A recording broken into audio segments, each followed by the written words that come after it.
नमस्कार, मेरा नाम है डॉक्टर पुरु धवन और आज इस वीडियो में हम बात करने वाले हैं कि जब हम पैरालिसिस पेशेंट को एक्सरसाइज करवाएं तो किन-किन चीज़ों का हम ध्यान रखें।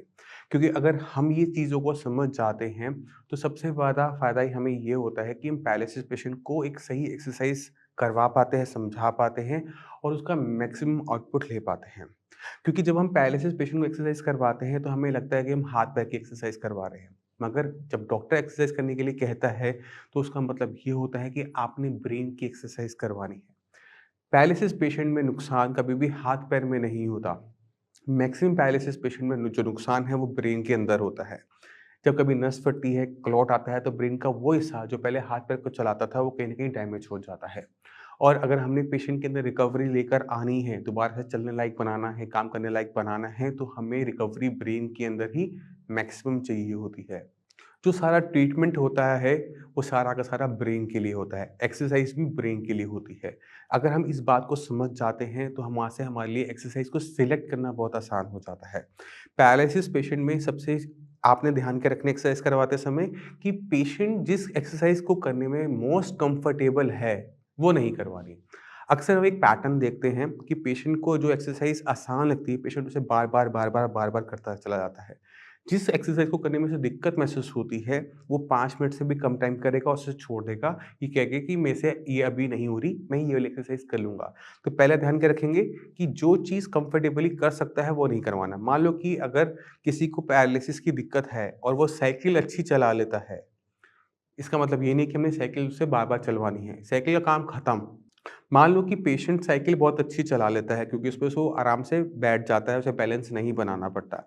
बट जब हम पेशेंट को खड़ा करते हैं और चलने के लिए बोलते हैं, तो पेशेंट की जो चाल है, वो सही नहीं है, उससे उसमें बैलेंस नहीं बनता। तो हम क्या करेंगे? उसे साइकिल चलवाएँगे या उसको बोलेंगे कि आपने साइकिल छोड़कर अब चलने की प्रैक्टिस करनी है, आपको बैलेंस बनाने की प्रैक्टिस करनी है। ऑब्वियस है, जो नहीं हो रहा, जो हमने करना है, हम वो प्रैक्टिस करेंगे। वो है चलना क्योंकि उसमें हमारी बैलेंस की एक्सरसाइज़ होगी। तो बैलेंसिंग एक्सरसाइज पे हम ध्यान देंगे। बैलेंसिंग एक्सरसाइज करेंगे और जो हम टाइम साइक्लिंग को देते थे, जो कि हम अच्छी कर लेते हैं, उसको छोड़ देंगे क्योंकि हम उसमें अच्छे हो गए हैं और वो हमारा पीछे बैक नहीं जाने वाला, तो हम इस चीज़ का ध्यान रखेंगे। दूसरी चीज़ हम क्या करेंगे, जो भी एक्सरसाइज़ हम करवा रहे हैं किसी भी पैरालिसिस पेशेंट से, वो हाथ-पैर के लिए नहीं है, इसको हम जान लें। जो भी हम एक्सरसाइज़ करवा रहे हैं वो ब्रेन के लिए क्योंकि नुकसान ब्रेन में ही हुआ था, ब्रेन में ही क्लॉट आया था, ब्रेन का एक हिस्सा डैमेज हुआ था। ब्रेन ने ही सीखना है दोबारा से उस पर्टिकुलर काम को करने में। अगर मेरी फिंगर्स बंद हो जाती हैं, खुलती नहीं हैं, तो अगर मैं पूरी आर्म की एक्सरसाइज़ करता रहूँगा, तो मेरी उँगलियों में आराम नहीं आएगा। मेरा हाथ तो चलने लगा है, कॉहनी चलने लगी है, बट मेरी फिंगर्स नहीं चलती, तो मुझे क्या करना है? जो मैं पहले अपनी आर्म की एक्सरसाइज़ करता था, जो ठीक हो चुका है, उसे छोड़ दूँगा और अपनी सारा का सारा टाइम मैं अपनी फिंगर्स को देना शुरू करूँगा कि मेरी फिंगर्स जो बंद हो जाती हैं, वो खुलनी भी शुरू हो जाए। तो आपको टाइम मैनेजमेंट भी सीखना पड़ेगा एक्सरसाइज़ के साथ-साथ कि किस एक्सरसाइज़ को टाइम ज़्यादा देना है, किस एक्सरसाइज़ को टाइम कम देना है। मेरा ये सजेशन होता है सारे पैरालिसिस पेशेंट को कि जो एक्सरसाइज़ आप आराम से कंफर्टेबली कर सकते हो, जिसको बहुत ईज़िली कर लेते हो, उसको टाइम सबसे कम दो। मुश्किल से 2 से 4 मिनट, 5 मिनट। जो एक्सरसाइज़ करने में आपको सबसे ज़्यादा दिक्कत महसूस होती है, सबसे ज़्यादा दर्द महसूस होता है, सबसे ज़्यादा स्टिफ़नेस महसूस होती है, जिसमें आपको लगता है मैं गिर जाऊँगा, ये हो जाएगा, वो हो जाएगा, जिसको लेकर आपको फ़ोबिया है, उसको फ़ेस टू फ़ेस हैंडल करो। उसके सामने इतने स्ट्रॉन्ग होके खड़े हो जाओ कि वो जो एक्सरसाइज़ है वो छोटी लगने लगे। तो उससे क्या होगा कि आप उसपे कमांड पाना शुरू कर दोगे, उसमें आप और कंफर्टेबल होते चले जाओगे। जितने कंफर्टेबल आप उसमें होते चले जाओगे, उतनी बेटर तरीके से वो एक्सरसाइज़ परफ़ॉर्म कर पाओगे और यही तो हमारा मोटिव था। अगर एक पेशेंट को सही से चलने में दिक्कत हो रही है, तो हम उसको साइक्लिंग या स्विमिंग नहीं करवा सकते, उसको हमें वॉक ही करवानी पड़ेगी। अगर मेरे को ये वाली मूवमेंट में दिक्कत है कि मेरी ये हाथ स्टिफ़ रहता है, ये उठता नहीं है, मैं शोल्डर की जितनी मर्ज़ी एक्सरसाइज़ कर लूँ, क्या मेरा हाथ खुल जाएगा? नहीं खुलेगा, तो मुझे क्या करना पड़ेगा? एल्बो की एक्सरसाइज़ करनी पड़ेगी। मुझे कोशिश करनी पड़ेगी कि मेरा हाथ खुले। अगर मेरा हाथ नहीं खुल रहा, तो मैं इस पे लगा रहूँगा जब तक मेरा हाथ सीधा नहीं हो जाता। क्योंकि अगर ये सीधा नहीं होगा तो ये चलेगा नहीं हाथ, है ना? तो हमें अपनी जो लिमिटेशन है, जो एक पेशेंट को लिमिटेशन लग रही है एक्सरसाइज़ करने में, जहाँ उसे दिक्कत सबसे ज़्यादा महसूस होती है, उसी को मैक्सिमम टाइम देना होता है।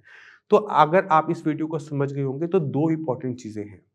पहली चीज़ कि जो भी हम एक्सरसाइज कर रहे हैं, वो हम अपने हाथ-पैर के लिए कम और अपने ब्रेन के लिए ज़्यादा कर रहे हैं। हम अपने ब्रेन को ट्रेन कर रहे हैं एक पर्टिकुलर मूवमेंट को कमांड लेने में। जिस एक्सरसाइज में हमें सबसे ज़्यादा दिक्कत, दर्द, स्टिफनेस महसूस होती है, जिसको करने में हमें सबसे ज़्यादा परेशानी होती है, उसी एक्सरसाइज को हमने सबसे ज़्यादा करना है, सबसे ज़्यादा टाइम देना है। तीसरी चीज़ आपने जो ध्यान रखनी है, जो मैंने पहले नहीं बताई है, कि एक्सरसाइज को करने में एक सीक्वेंस होता है।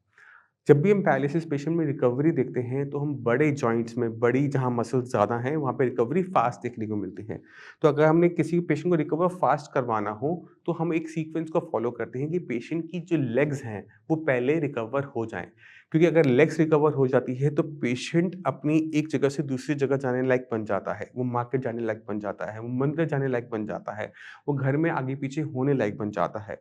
उसका हर काम हमें बेड पे नहीं करना पड़ता। तो सबसे पहले काम आपने क्या करना है, अगर पैरालिसिस अभी-अभी हुआ है, पेशेंट नहीं चल पा रहा, नहीं खड़ा हो पा रहा, आज की तारीख में सारा का सारा फ़ोकस एक ही जगह डाल दो, वो है पेशेंट को चलाने में। क्योंकि अगर पेशेंट दोबारा से चलने लग गया, तो आपकी ज़िंदगी की आधी दिक्कतें खत्म हो जाती हैं। उसके बाद जब हमारी लेग में मूवमेंट आनी शुरू हो जाए, हम थोड़ा बहुत चलना शुरू कर दें, फिर हमारा फ़ोकस जाता है हमारे आर्म के ऊपर कि हमने आर्म की जो मूवमेंट है वो करवानी है। मगर इसमें भी ध्यान के रखना होता है कि जॉइंट है, हमारी जो रिकवरी स्टार्ट होगी, पहले होगी शोल्डर में, फिर होगी एल्बो में, फिर होगी रिस्ट में, उसके बाद होगी फिंगर्स में। ये इसी सीक्वेंस में होगा, क्योंकि यहाँ पर हमारी मसल्स बड़ी होती हैं और नीचे आते-आते छोटी होती चली जाती हैं। तो जो बड़ी मसल्स होती हैं, उस पे कमांड लेना, उस पे दोबारा से मूवमेंट लेकर आना, उतना आसान काम होता है। और एक फ़ायदा क्या होता है कि जितनी भी हमारी बड़ी मसल्स होती हैं, उनमें फाइन मोटर स्किल्स नहीं होते। वो बहुत मोटा-मोटा काम करती है। शोल्डर का काम क्या है? ये इसमें देखो कितना मोटा काम है ना, बस इतना ही करता है, वो कुछ करता नहीं है। मगर फिंगर्स कितना फाइन है ना, आपकी सुई धागा डालना हो, सेफ्टी पिन खोलनी बंद करनी हो, ये सारे फाइन मोटर स्किल्स होते हैं और फाइन मोटर स्किल्स लाने में बहुत ज़्यादा टाइम लगता है और इसमें कंट्रोल बहुत ज़्यादा चाहिए होता है। ब्रेन का भी कंट्रोल चाहिए होता है, मसल का भी कंट्रोल चाहिए होता है। तो जब भी आप एक्सरसाइज स्टार्ट करते हो, तो मेक श्योर किया करो कि आपने एक्सरसाइज बड़े जॉइंट से छोटी जॉइंट की तरफ करनी होती है। दूसरा, अगर अगर आपको मसल्स में पेन, स्टिफनेस महसूस हो रही है, तो दर्द की गोलियाँ मत खाइए, क्योंकि ये दर्द आपको हर रोज़ होगा और दर्द की गोलियाँ ज़्यादा खाते रहेंगे, तो कुछ ना कुछ और खराब हो जाएगा।